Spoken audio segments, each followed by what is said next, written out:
Und ich habe gedacht, dieser Sonntag will ich feiern zusammen mit euch und habe deswegen dieses Kleid angezogen, weil das ist für mich so ein Kleid sinnbildlich für Feiern. Ich habe es an der Hochzeit von unserem Sohn angezogen, letztes Jahr. Ich habe es an der Ladies Lounge angezogen. Ich ziehe es einfach gerne an und habe gedacht, mach das heute jetzt wieder, weil ich möchte mit euch feiern. Nicht einfach Palmsonntag, sondern wie es Michi schon gesagt hat, wir sind in einer Fastenphase, wo viele von uns auch online mitgefastet und mitgebetet haben und wir feiern Durchbruch, ob wir das jetzt schon physisch sehen oder nicht, und das Kleid bringt genau das für mich zum Ausdruck. Und ich finde es sehr spannend, dass ausgerechnet, wo wir so ein bisschen feiern oder auch Durchbrüche feiern, das Thema kommt, enttäuscht von der Gegenwart von Gott. Und das ist heute mein Thema. Ich habe diese Message schon vor 2 Wochen im ICF Bielefeld gehalten und es ist immer sehr, sehr eindrücklich, wie sich eine Message dann verändert und was alles noch dazu kommt. Also es ist so wie ein Hefeteig, der sich jetzt angereichert hat über die 2 Wochen, und ich freue mich so sehr, das mit euch zu teilen, was Gott mir aufs Herz gelegt hat. Ich weiß nicht, ob du im Januar da warst oder Ende Dezember. Das ist immer der Moment, wo unsere Kirche Bibelverse verteilt, so dass wir einen ziehen können, sozusagen den Jahresvers. Und das liebe ich. Ich habe auch immer entsprechend hohe Erwartungen an so einem Bibelvers, weil ich denke, der zeigt mir vielleicht prophetisch, was kommt fürs Jahr 2024 oder dann eben fürs entsprechende Jahr und so weiter und so fort. Und ich habe voll Glaube, vielleicht du auch, vielleicht auch online, hatten wir die gleiche Möglichkeit. Hast du einen Bibelvers gezogen? Und meiner war Psalm 145, Vers 18. Der Herr ist nahe denen, die ihn anrufen. Habe ich gedacht. Ich habe mehr erwartet. Ich war enttäuscht. Aber mein Glück, ich war ja in 4 Celebrations, habe ich gedacht, okay, ich habe ja noch eine Chance. 2. Celebration, 2. Vers. Der war auch langweilig. Und was macht man, wenn ein Vers einfach nicht spricht, wenn man enttäuscht ist? Ich habe viel mehr erwartet. Ich habe gelernt, der Sache eine 2. Chance zu geben. Ich habe mir überlegt, wie sieht denn dieser Bibelvers aus? Also Gott ist nahe denen. Leo ist jetzt unterwegs, er ist heute Morgen in Wiesbaden, also er ist mir nicht nahe, aber Irena zum Beispiel oder Sue, die vorderste Reihe, die ist mir nahe, die sind mir nahe. Also das heißt, Gott ist nahe, er ist da neben mir. Diese Vorstellung hat mir schon mal eine Tür geöffnet. Gott ist nahe denen. Anrufen kennen wir alle. Eingriff zum Handy. Ich habe es mir anders vorgestellt. Ich habe mir vorgestellt, ich habe so einen Schalter hier in der Hand. Das ist näher, als wenn ich das Handy aus der Tasche suchen muss. Ich habe so einen Knopf hier in der Hand, habe ich mir vorgestellt, und wenn ich drauf drücke, er ist da. Wenn ich drauf drücke, er ist da. Wenn ich drauf drücke, er ist da. Er ist da, wenn ich drauf drücke. Und das hat mir diesen Bibelvers sowas von vor Augen gemalt, und ich hätte ehrlich gesagt Anfang Januar niemals gedacht, dass ich so viel Gebrauch machen würde aus diesem Vers in den letzten paar Wochen, man kann schon sagen Monaten, immer wieder, mehrmals täglich. Ich habe angerufen und ich wusste, er ist da. Ich habe angerufen und ich wusste, er ist da. Und aus dieser anfänglichen Enttäuschung ist ein wunderschönes Erlebnis geworden. Als ich mit Leo über die Message gesprochen habe, er tut ja die Serien jeweils planen, und ich habe schon gelernt, dass es weise ist, vielleicht zu fragen, ob er irgendwelche Gedanken hat, zu enttäuscht von der Gegenwart von Gott. Und er hat mir gesagt, weißt du, das heißt Anker setzen. Du musst einen Anker setzen. Und ich kann dir nicht sagen, wie blöd ich auch dieses Bild fand mit dem Anker, weil ich fahre kein Boot, ich habe keinen Bezug dazu, und ich höre das aber immer wieder. Du musst einen Anker setzen, und das tönt immer so großartig, aber ich habe nichts verstanden. Du musst einen Anker setzen, du musst einen Anker setzen. Und er hat das so oft betont, dass ich gedacht habe, gut, ich meine, Ilu, schon cool, oder? Es gibt was her für eine Ilu. Habe ich gedacht, Eines Morgens nehme ich mir jetzt die Zeit, kommt mir dieser Satz wieder in Zusammenhang mit enttäuscht von der Gegenwart Gottes, du musst einen Anker setzen, gehe ich auf Google und hey, ich war so überrascht, was ich gefunden habe, ich habe es euch mitgebracht auf der Leinwand. Da heißt es, Anker setzen, also ich sag's jetzt mal so plump, das brauchen nichtgläubige Menschen, um ihre Resilienz, also was ich verstehe unter Resilienz ist, ihre Widerstandskraft zu stärken. Und es gibt verschiedene Anker, die du setzen kannst. Du kannst ein auditiver Anker setzen, das ist das, was du hörst. Du kannst einen visuellen Anker setzen, das ist das, was du siehst. Du kannst einen kinästhetischen Anker setzen, das ist das, was du berührst oder was du spürst. Und, was für ein Wort ich noch nie gehört habe, olfaktorischer Anker oder ein bisschen besser verständlich, gustatorischer Anker, das ist das, was du riechst, was du schmeckst. Hat mich natürlich sofort an den Bibelvers erinnert in Psalm 34, Vers 8, wo es heißt, sehet und schmecket, wie freundlich der Herr ist. Und auf einmal war ich richtig begeistert von diesem Ankersetzen, weil ich gemerkt habe, das ist ja genau das, was ich mit meinen Bibelversen die ganze Zeit mache. Ich stelle mir vor, wie der Bibelvers aussieht. Ich habe ein Bild vor Augen. Ich spüre es. Ich weiß, wie es sich anfühlt, wenn man einen Knopf drückt und dann geht der Alarm los bei Jesus und er rennt für mich. Und die Vorstellung, wie es ist, wenn jemand an der Seite ist, wenn man ihn spürt, wenn er vielleicht die Hand um einen legt, das ist kinästhetisch, das gibt uns ein Gefühl. Und ich war plötzlich begeistert vom Ankersetzen, weil ich gemerkt habe, das ist ein Reichtum, der uns allen anvertraut ist, genau in den Momenten, wo wir seine Gegenwart eigentlich so nicht spüren. Das macht die Welt. Die rufen dann diese Dinge hervor, damit sie die Widerstandskraft in ihrem Leben erhöhen. Und das können wir auch. Nicht mit irgendwelchen schönen Vorstellungen, die helfen, sondern mit der Wahrheit, die hinterlegt ist mit einem Leben, das gestorben ist und auferstanden für uns. Einen Anker setzen. Auf einmal beginne ich dieses Bild zu lieben, weil ein Anker, habe ich auch gelernt, weil ich mit Sarah Sieber darüber gesprochen habe und sie kennt das Bootfahren und sie hat gesagt, ja, ist ja logisch, du setzt den Anker dorthin, wo du bleiben willst und der Unterschied ist, in den Stürmen von unserem Leben bringt es uns irgendwo hin, aber wenn du einen Anker setzt, dann bestimmst du, wo du hin willst und wo du bleibst. Und das ist wichtig in den Momenten, wo wir seine Gegenwart nicht spüren. Vielleicht bist du am Fasten und am Verzichten und es ist die schlimmste Phase, die du in deinem Leben überhaupt schon erlebt hast. Es geht alles schief, du fühlst dich misslich, du bist gereizt, kenne ich. Ihr könnt Leo fragen, er hat es auch schon erzählt beim Abendmahlgebet. Spielt keine Rolle, ich habe nichts mehr zu verlieren. Oder wenig zu verlieren. Und genau in solchen Momenten brauchen wir einen Anker, wo wir wissen, egal was um mich herum tobt, ich bleibe da, nicht wo es mich hintreibt, sondern wo ich sein will. Nichtsdestotrotz gibt es, heute zähle ich dir 3 Dinge auf, die möglicherweise damit zusammenhängen könnten, warum du Gottes Gegenwart nicht erlebst oder warum du eben enttäuscht bist von der Gegenwart von Gott. Und das erste ist, vielleicht will Gott dich einfach näher an sich heranziehen. Ich bin in einer christlichen Familie aufgewachsen. Meine Eltern haben mit uns Geschwister, 3 Jahre ältere Schwester, 7 Jahre jüngeren Bruder, jeden Tag die Bibel gelesen und gebetet. Aber ich habe nichts erlebt. So kam mir das vor. Wir haben das gemacht. Als ich 14 Jahre alt war, haben meine Eltern gesagt, jetzt darfst du das selber machen, du bist jetzt groß genug, du bist alt genug, du darfst selber jetzt Bibel lesen und beten. Ich habe das weitergezogen und ich hatte das Gefühl, ich erlebe nichts.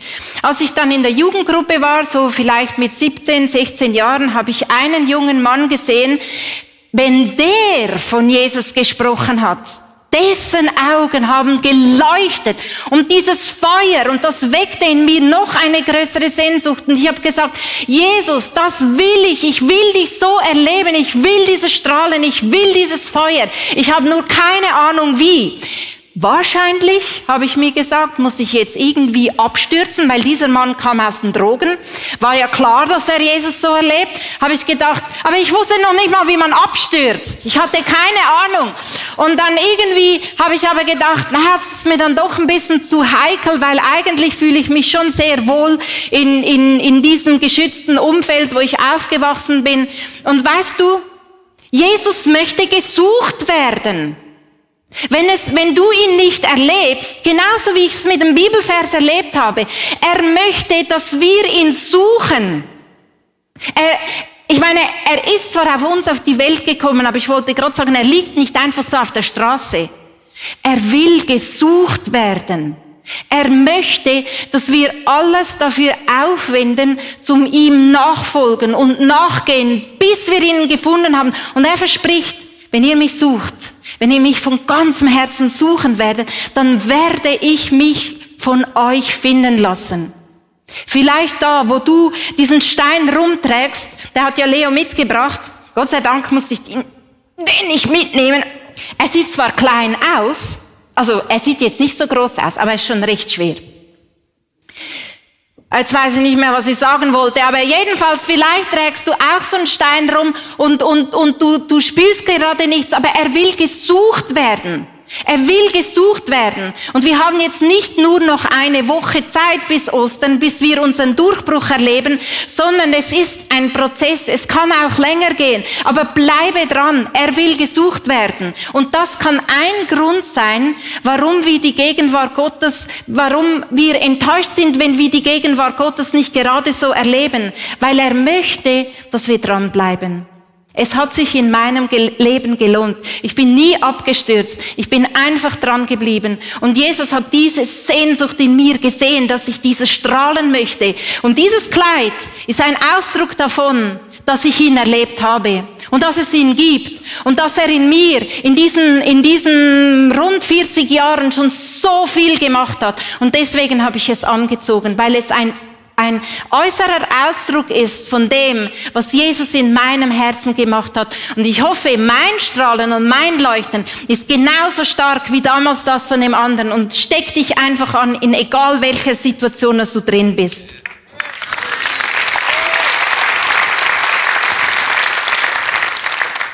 Und das Zweite ist, vielleicht suchst du die Sensation mehr als Gottes Gegenwart.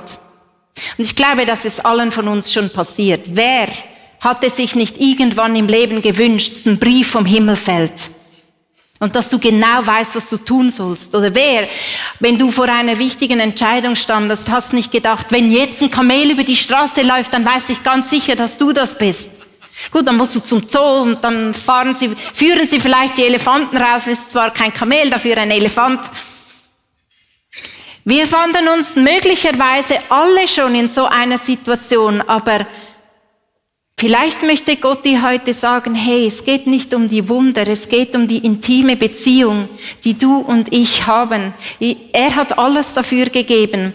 Und das Spannende ist, in Johannes 6, Vers 30 bis 33, sagen die Leute zu ihm, und das Kapitel 6 ist ausgerechnet das Kapitel, wo er wohlverstanden die Brotvermehrung gemacht hat, und ich kann mir nicht anders vorstellen, früher hat sich das ja alles so krass herumgesprochen und er hat da die 5000 Leute satt gemacht oder mehr, und ausgerechnet, als es darum ging, ob sie an Jesus glauben, hatten sie gesagt, wenn wir an dich glauben sollen, wandten sie ein, musst du uns schon beweisen, dass du im Auftrag Gottes handelst.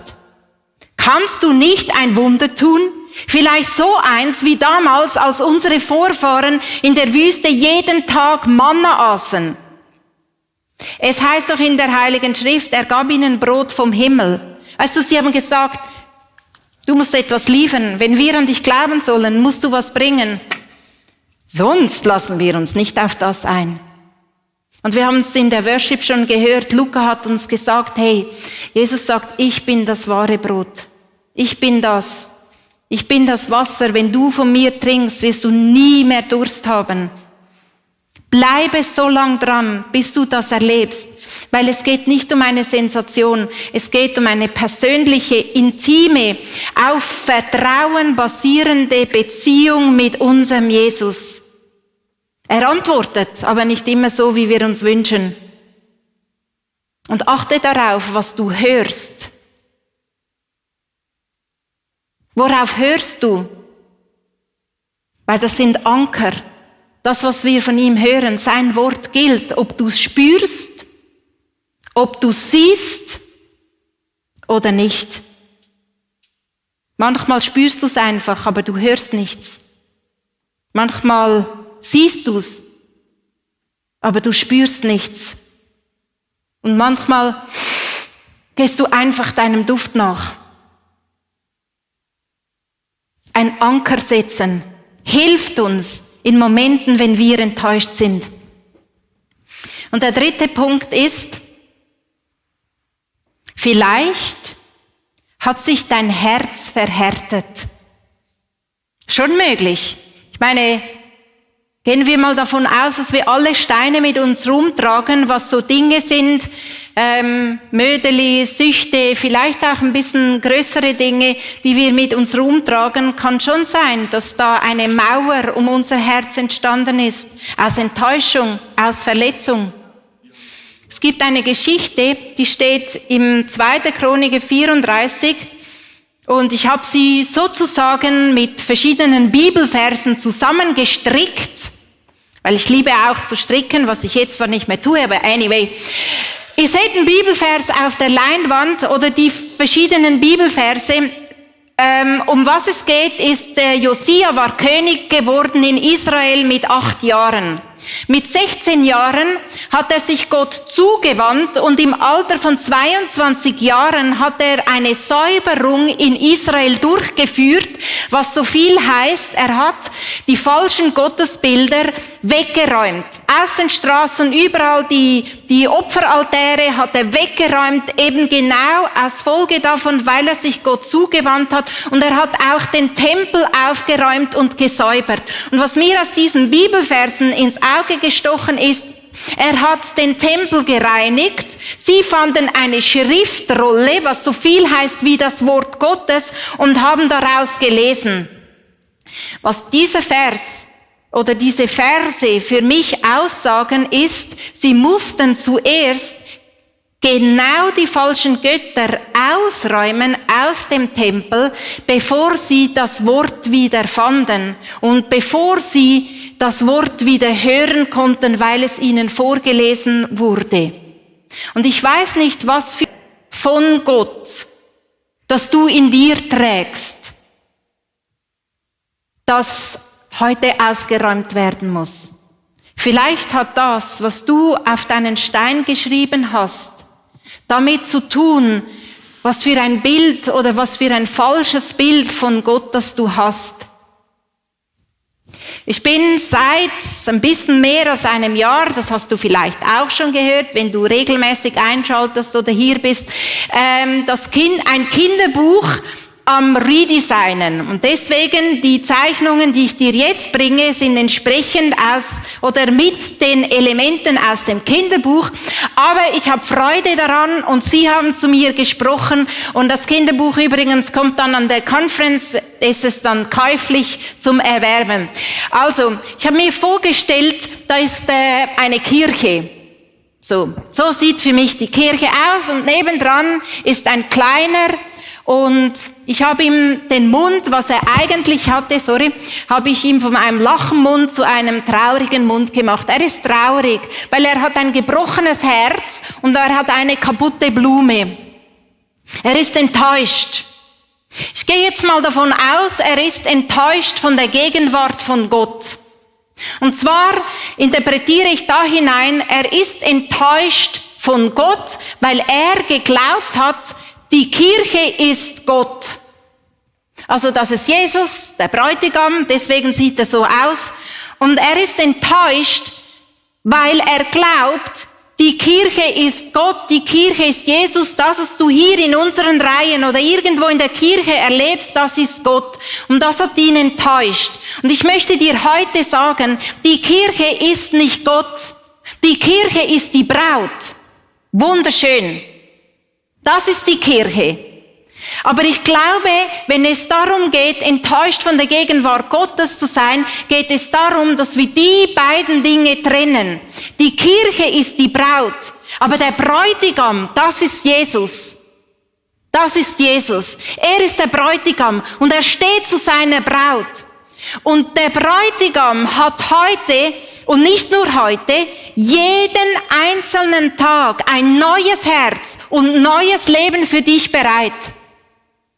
Und als ich das in Bielefeld im ICF, ich habe schon gesagt, gepredigt habe, ist mir auf einmal aufgefallen, dass ja das Herz durch die Braut hindurchfließt. Und ich glaube, es ist eine Botschaft für uns alle, was für einen Wert, das die Kirche hat für Jesus. Ausgerechnet in einer Gemeinschaft, wo so viel Potenzial für Enttäuschung und für Verletzung drinsteckt und wir das möglicherweise alle schon erlebt haben von Menschen, ausgerechnet durch diese Gemeinschaft. Das Herz liegt bei der Braut und beim Bräutigam. Ausgerechnet durch diese Gemeinschaft will er wiederherstellen und will er wieder heilen und will er wieder Leben schaffen. Und du und ich, wo auch immer und wie auch immer unser Stein heißt, können uns heute entscheiden, ob du es spürst oder nicht. Vielleicht einfach, weil du es jetzt gehört hast und das als Anker nimmst, kannst du eine Entscheidung treffen und sagen, ich lasse meine Enttäuschungen los. Ich lasse heute meinen Stein hier. Um das geht es. Weil schau mal, was Jesus vorhat. So sieht er dich. So sieht er mich. Und wenn ich dieses Kleid anhabe, fühle ich mich definitiv so. Genau so. Auf der einen Seite sind 9 Federn, das symbolisiert die Früchte des Heiligen Geistes. Deswegen ist der Apfel grün mit einem blauen Blatt, das klar ist, das sind nicht echte Früchte, das sind Geistesfrüchte, übernatürliche Früchte. Auf der anderen Seite sind die Begabungen und Talente. Und so sieht uns Jesus. Und ich kann dir sagen, das Bild ist von meiner Seite her zufällig entstanden, weil ich gedacht habe, ja, der Kleine, der braucht einen Hintergrund und ja, die Klötze, die eignen sich zu meinem guten Hintergrund machen. Habe ich gemerkt, das ist eine Botschaft. Er fliegt, er kommt zu fliegen in der kirchlichen Gemeinschaft, da wo wir zusammen sind. Da möchte er auch dich und mich zum Fliegen bringen. Und deswegen heute meine Einladung an dich, nimm den Stein. Möglicherweise hat ihn ja keiner dabei jetzt physisch, oder gibt's jemanden, der ihn dabei hat? Online, du hast natürlich jetzt Heimvorteil im wahrsten Sinne, weil du kannst jetzt, wenn du den Stein zu Hause irgendwo hast, kannst ihn jetzt holen. Schmeiß ihn weg. Schmeiß ihn weg. Wir hier, wir machen das in unseren Gedanken. Und wir setzen damit einen Anker und sagen, diesen Stein, den lasse ich jetzt hier. Den nehme ich nicht mehr mit. Und ich lasse mir ein neues Herz geben. Und ich lasse mir das neue Leben geben in diese Bereiche. Und weißt du, ich kann nicht gleichzeitig diesen Stein hochheben und die Arme ausstrecken. Das geht nicht. Das geht nicht. Und genau diese beiden Bilder von dem Traurigen da nebendran und dem Fröhlichen haben mir persönlich geholfen, ich behaupte heute, die richtige Entscheidung zu treffen, immer wieder, und zu sagen, okay, es tut zwar gut, wenn man traurig ist, weil auch da umgibt man sich mit irgendetwas, man ist dann nicht so alleine, aber es ist nicht das Leben, das ich eigentlich möchte. Ich habe es erlebt, nicht nur einmal, immer und immer wieder, dass da, wo ich gesagt habe, okay Jesus, ich entscheide mich, diese negativen Dinge, diese Steine loszulassen bei dir und du gibst mir Leben und du machst mich ganz und du, Gott, bist der mich zum Fliegen bringt. Und es ist keine Sensation, sondern es kommt aus einer tiefen persönlichen Beziehung, die wir pflegen, er will sie. Er hat sich verletzlich gemacht. Er ist der Bräutigam. Er will die Braut. Er will dich. Und die Frage ist, willst du dich auf ihn einlassen? Mit allem, was du hast, mit dem einen Ding. Es ist es wert. Und er ist es wert. Ich habe ein Lied heute mitgebracht. Wir werden das später auch noch hören. Und das Lied heißt, ich gebe mich wieder hin, und ich möchte einen Abschnitt aus diesem Song vorlesen auf Deutsch, obwohl es in der Ursprungssprache Englisch ist, auf Deutsch, weil das ist mein tiefster Wunsch für uns alle, wo auch immer du mit uns verbunden bist und zuschaust. Das ist mein tiefster Wunsch, das möchte ich, wenn ich mir vorstelle, wir sind die Braut. Mit der Kirche, mit unserer Gemeinschaft, und er ist der Bräutigam, dann wünsche ich mir, dass er uns prägt. Und das ist mein Wunsch für uns alle. Präge dein Volk durch deine Gegenwart. Mache uns zu einem Ort, an dem du gerne wohnst. Lass uns auf die Zurechtweisung aus deiner Hand hören, o Herr, unser Hirte. Du tust alle Dinge gut. Deine Liebe ist so beständig wie zärtlich. Und dein Gesetz ist vollkommen. Dein Urteil ist wahr. Wenn wir uns dir wieder hingeben, stellst du wieder her, was wir dir bringen.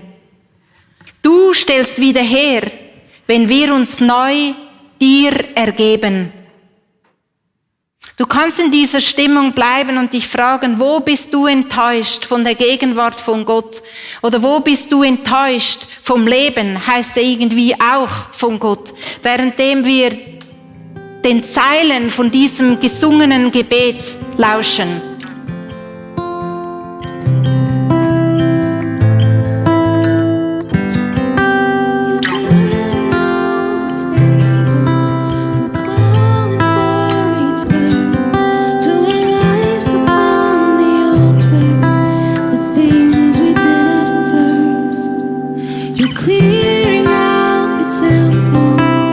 Cleaning out the dirt, for we are your territory.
us apart. God, for your glory, make us holy like you are.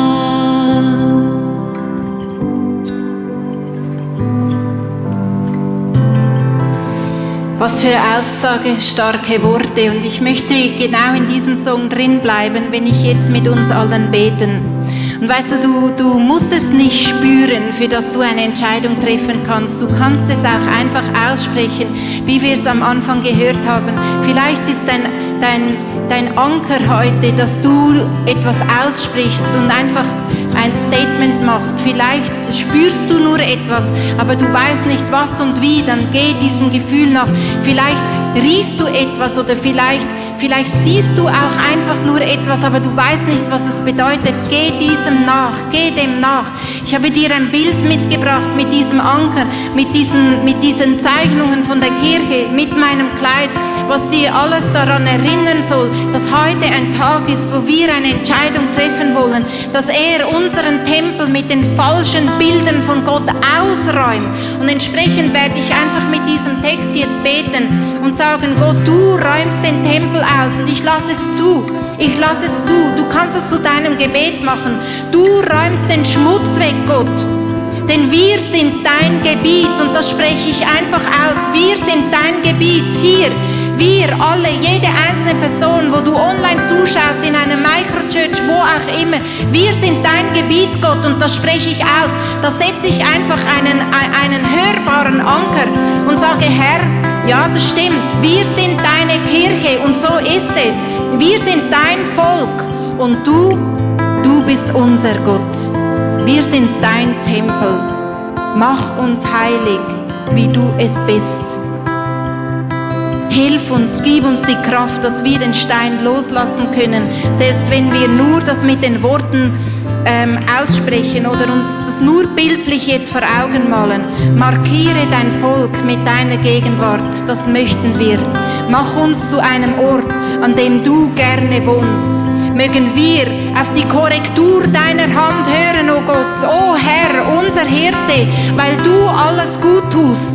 Weil du alles gut tust. Und ihr Lieben, lasst uns aufstehen. Auch diese Fahnen sind ein visueller Anker. Die können ein visueller Anker sein für dich, dass Heilung kommt, dass Versorgung kommt, dass Friede kommt, dass Durchbruch kommt. Wir schwingen auch diese Fahnen heute und lass uns diese paar Zeilen einfach miteinander als Gebet singen. Ob du spürst oder nicht, ob du dir vorstellen kannst oder nicht, aber mach ein Statement, ein auditiver Anker damit.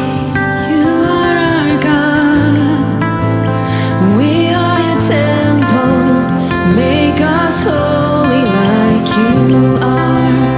We are your people, you are our God, we are your temple, make us holy like you are. We are your people, you are our God, we are your temple, make us holy like you are. We are your people, you are our God,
vielen, vielen Dank, dass du zugeschaut hast. Unsere Kirche ist nicht auf der Spenden von ein paar wenigen Leuten aufgebaut, sondern beruht auf der Großzügigkeit von vielen Menschen. Und wenn du ein Teil davon sein möchtest, auch mit deinen Finanzen, dann bedanke ich mich von ganzem Herzen bei dir. Danke vielmals auch für deine Gebete. Ich hoffe, die Predigt hat dich angesprochen und manchmal denkst du, ich kenne genau eine Person, die ist in einer ähnlichen Situation. Dann schick doch einfach den Link, weil es ist so einfach und so simpel und es kann einen großen Segen werden für viele, viele Menschen. Hey, abonniere doch unseren Kanal, damit du immer die neuesten News bekommst. Und es war mega schön, dass du heute dabei warst und bis zum nächsten Mal.